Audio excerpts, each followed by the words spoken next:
Yes, ladies and gentlemen, stay tuned for terror. Stay tuned for thrills and excitement.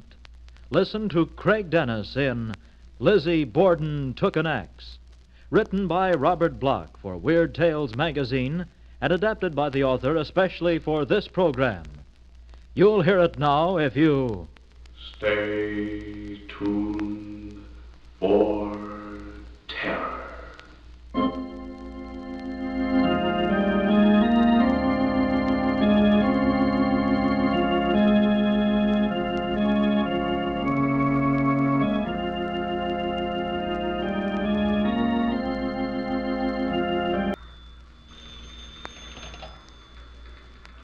Morning Bulletin. Jim Daly speaking.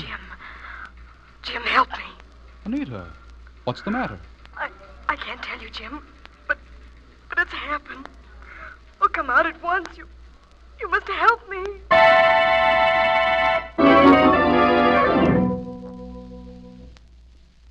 That's how it started.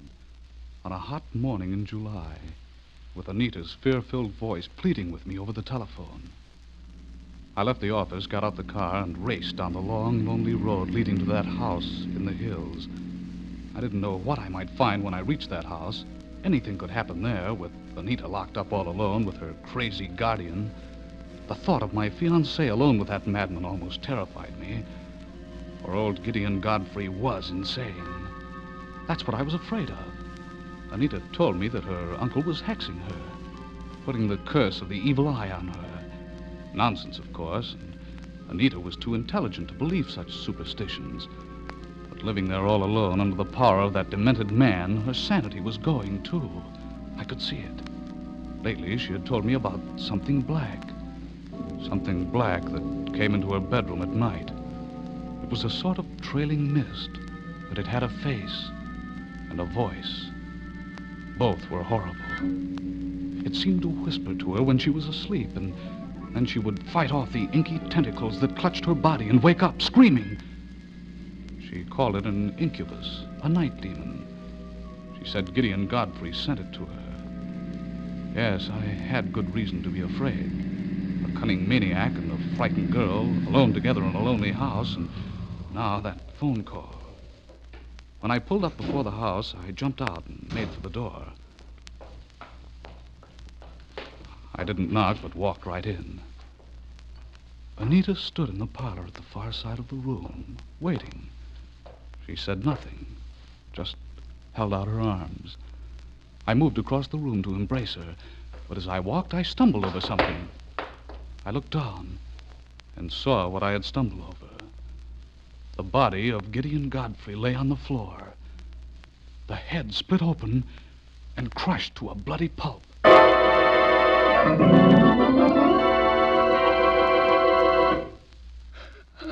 Jim, help me. You must help me, darling. Of course I'll help you, but what happened? Well, it was hot this morning. I was out in the barn. I felt tired. I dozed off in the hayloft. Then all at once I woke up and came into the house. I found my uncle lying here. Wasn't there any noise? Nobody around? Not a soul. Somebody killed him with an axe.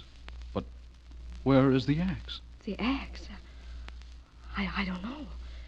It should be by the body if someone killed him. Well, just a minute. Jim, where are you going? I'm going to call the police. Oh, no, Jim. Don't you see? If you call them, they'll think I did it. Yes, that's right. It's a pretty flimsy story, isn't it, Anita? If we only had a weapon, fingerprints or footprints or clues. You're sure you were out in the barn when this happened? Oh, yes. Can't you remember more than that? No, it's all so confused. I had one of my dreams, you know. The black thing came. I seem to remember I went out there for fishing sinkers. Fishing sinkers? In the barn? Listen to me. You're not Anita Loomis. You're Lizzie Borden.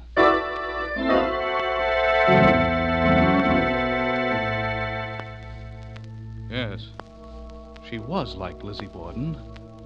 I told her the story then, the story of Lizzie Borden. It was like the old jingle that began running through my brain. Lizzie Borden took an axe and gave her mother 40 whacks. When she saw what she had done, she gave her father 41. They had accused Lizzie Borden of murdering her parents one hot summer day after she came in from sleeping in the haymow. They said she took an axe to them. It was a famous case, and now Anita was shuddering in my arms. Oh, Jim. Jim, don't tell me stories like that. Are you trying to compare me to that woman?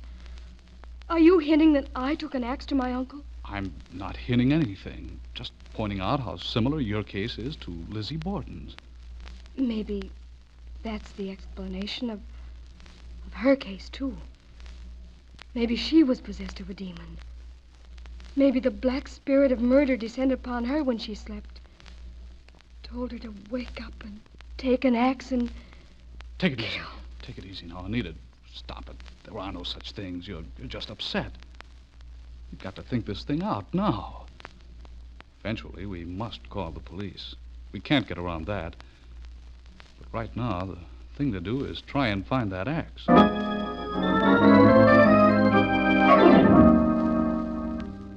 We started to search for the murder weapon then. We covered every room. There was no axe. Finally, I sent Anita to look upstairs while I went over the parlor again. There was nothing. My head began to swim. It was hot, quiet.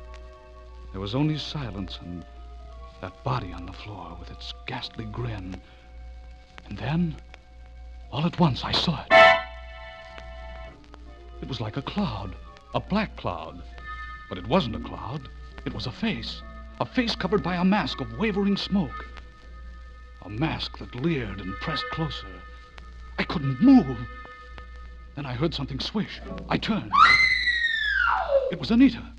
As I grasped her wrists, she screamed and fainted. The black cloud over her face disappeared, oozed into air. As she fell, I pried something loose from her rigid hands. It was a blood-stained axe.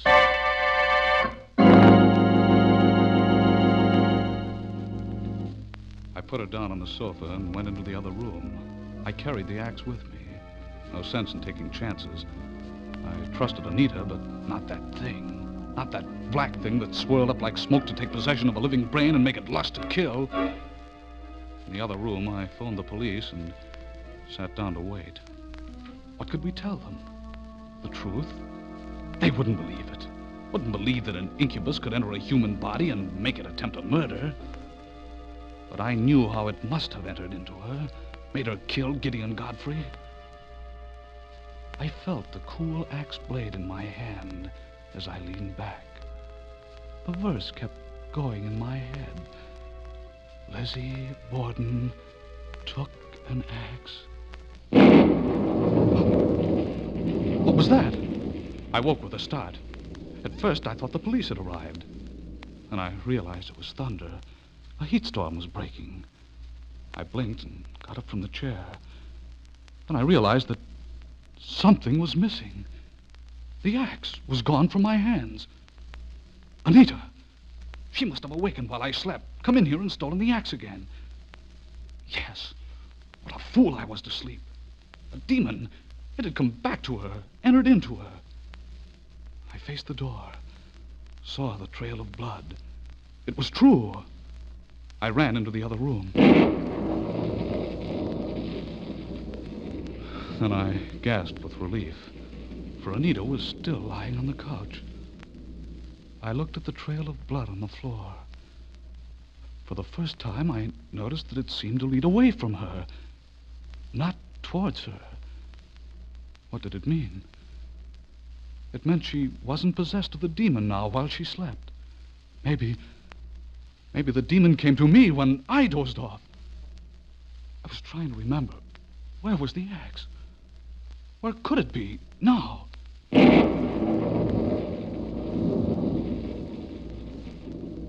I knew everything. Knew that the demon had entered me while I slept. knew what I had done. Because I saw that axe now, crystal clear. That axe, buried to the hilt in the top of Anita's head.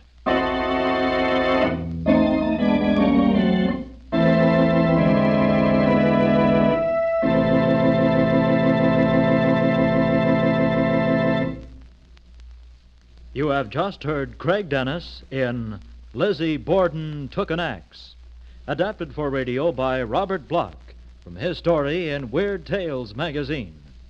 The original music on this program was conceived and played by Romel Fay. In just a moment, we'll tell you about the next story in Stay tuned for terror. In the meantime,